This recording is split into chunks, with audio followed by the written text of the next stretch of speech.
Hey everyone, Ruben here, Kinder.PDX. We are here with a next little how-to video for our self-shelter-in-place, self-quarantine. And the purpose of these videos is to really just show you all, like, even if we're inside a small apartment, we can still work our dogs. And so what we're going to be working on now is place work. So this is, I think, going to be very beneficial for everyone who is now at home more often with their dogs. We want to be mindful of things of like separation anxiety and things like that can be caused from us just being around our dogs now more probably than ever, right? So place work helps to put our dogs somewhere, have them stay there, relax, while the world goes on around them. So maybe you're sitting at the dinner table doing work, conference calls, things like that, and rather than being distracted by your dog who is roaming around the house, and so you're on the computer, Fido's getting into something, hold on, let me go and fix this, or you have to ignore it while your dog pees on the wall or the couch or something. I saw a video earlier of someone's dog who had literally like destroyed a bunch of houseplants, and then they were laying on their dog bed. Houseplant was on, or the pot was on its head. It was pretty ridiculous. And you can save yourself a lot of headache, getting angry at your dog, right? It's like we can stop all that by giving our dogs a job to do when there is nothing to do, right? So this is, a cornerstone of what we teach at our training center. This is like the ability to be calm, even if you haven't been on a walk yet. And likewise, the ability to be calm, even if you've been on a walk. I don't know, I can definitely relate to trying to exercise the dogs into being tired. And sure, after a long walk or some ball play or something like that, the dog would be tired. They'd come in, they'd go to bed, but then inevitably a few hours later they'd get up and they'd be right back to where they were again, and what if I don't have that opportunity to take them out again, or when we're not at home all the time, most folks, myself included, don't have hours upon hours to dedicate to just exercising the dog. So this gives us the ability to manage, or I guess control, those states of mind a little bit better. So it's like, hey, when we're not doing anything and we're just being calm and relaxed, I need you to do this. But then when I'm ready, we can go outside and play all of that good stuff, right? So instead of it being predicated on the dog, it's now more on us. So it's like, hey, because they're always ready to go. They're always on, right? So it's like they could be dead asleep and I could like get up and call them over and they're ready to do something, right? But then they also should be ready just to go and relax when I need them to. So what we're going to start off today is just focusing on how we start building the command up. This is just like the very basics, so we're not holding the dog accountable in any real regard. It's really just starting to shape the behavior and getting the dog working for things, and so in this case we're going to work the dog for their daily meal. And what you're going to want to do is portion out their breakfast if they're on dry food. You can do this with raw food as well. You might just wear some gloves or something. But the idea is that the dog is going to work for their meal. And we're going to do this for about 10 or 15 minutes, right? It doesn't have to be anything drawn out, but we're going to be getting the mind working, okay? So you're going to work the dog for their daily meal. You can use their dog bed, okay? And I'm going to assume that if it's their dog bed, they're already going to be really well adjusted to getting on it, so we don't have to do any kind of pre-work to get them used to going up and onto the dog bed. And so what we're going to be also working on is our markers, which is good and no. There's a previous video with the leash pressure talking about yes. If you haven't watched that, I would definitely go and visit that as well, because you want to be building up these things in a process. All right, so you'll get your dog's food together, and you'll get their bed out, right? And so in here we're like, I guess in what would be like my living room or my dining room area. I don't know, it's just like a little open space. Maybe you move your coffee table out of the way so you can have a little bit of room to work. But we don't need a ton of space to move around, okay? We just need to be able to walk the dog onto the board, okay? In this case, it's a cot, but again, it can be your dog bed, what have you. The specifics of that aren't really important, okay? The important thing is dog's food.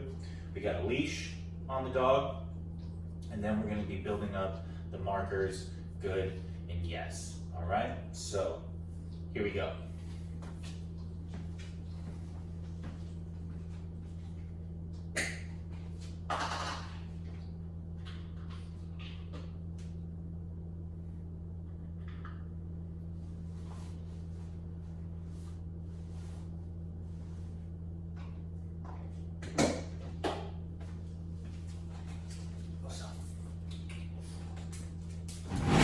All right, so first things first. We want to have a leash on the dog. Awesome, let's go, buddy. All right, and so what I'm going to do initially is I'm going to stop before the board, okay? I want the dog to stop before the board, all right? And what I'm going to do is I'm going to use my body as a magnet, all right? So as I say the word place, I'm going to step to the side of the board, and I'm guiding the dog onto it, okay? As soon as all 4 paws are on that board, I am going to yes him off, all right? Place. Yes.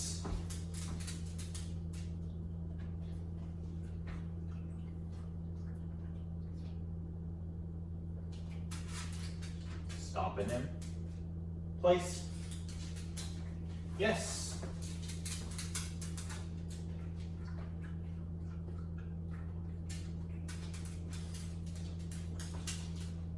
Place. Yes.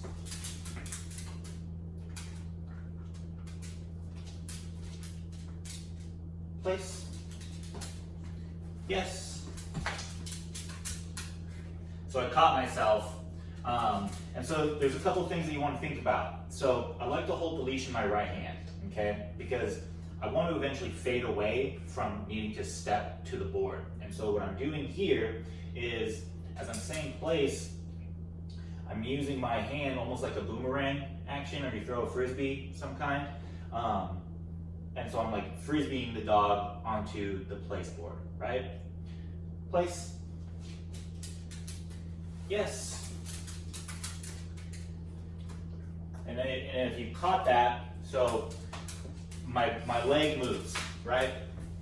And so what ends up happening is he's following my body, all right? And so like I said, I want to be slowly starting to fade my body away and just be utilizing more of the leash, okay? If I was to try to do this and he doesn't move, that's when I'm going to walk him onto the board, okay? Let's go. Over your butt. So I'm gonna stop him. I'm not so worried about him sitting or anything like that. If your dog does that, you can tell him good. You can give him some food, okay? Because it's like, keep doing what you're doing. And the dog is gonna start to pick that stuff up. He's like, oh, interesting, I got food the last time I sat like this. Maybe I should do that more often. Oso here is pretty far along, so verbal good is just enough for him. But you can always pay the stuff that you like, all right? So another time here, place. Yes. Okay, so we're gonna say that the dog is really good going on the board, coming off the board, going on the board, coming off the board. Really starting to understand that, okay? So now we can start asking for duration. And the duration is going to come in the form of our good marker, which is keep doing what you're doing. I'm going to come and bring the food to you, all right? Place. Good.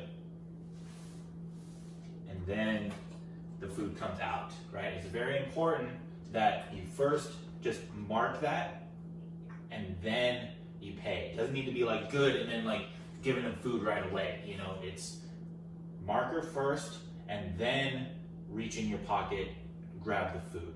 Marker first, then reach in and grab the food. And then I'm going to guess him off. Yes.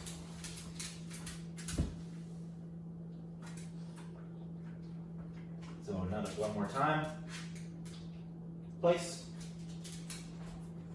Good.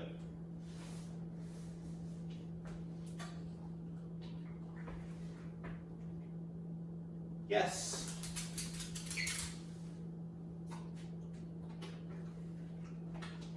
Maybe from a farther distance away. Place. Good. And now maybe I add in a distraction. So this time I'm like, I said good. So I'm going to pay him. And then I'm going to start with some slight distractions. So some of the first ones that we usually start off with is just a really simple step back. Oh, he stays on. So I step back ahead. Good. Okay. Maybe the next one is we drop the leash.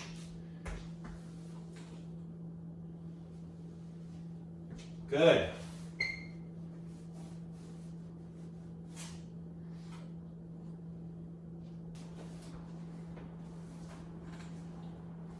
Yes. So you want to slowly start incorporating your distractions, all right? And so the next one is the nope marker, okay? So let's say we place. Good, okay? And I'm going to try to get Oso to break off the board here, all right? So nope. And then I walk him back on. And then I'm going to do my distraction again. Good. I'm going to do the thing that caused him to break again. And I'm going to pay him when he does it good. Yes. And then I'm going to yes him off. Okay? It's important that we do the distraction that we did before after our nope so that he learns that that was the wrong choice. This is the right choice, okay? So, again, one more time. We're trying to get Oso to break. Nope.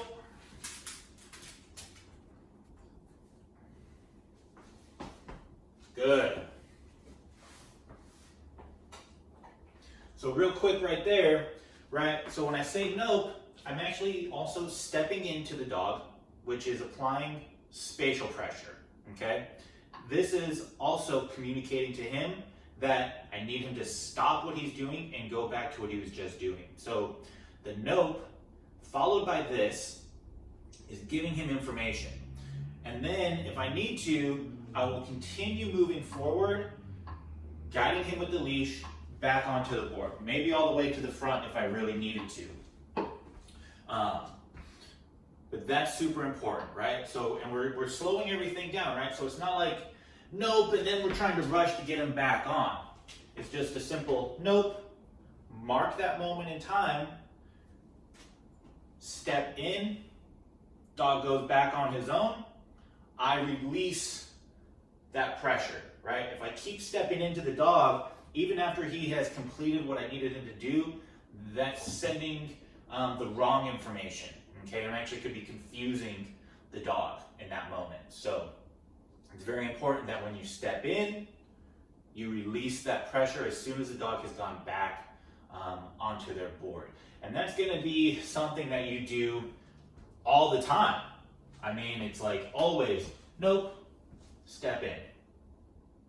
If you need to step in again, okay.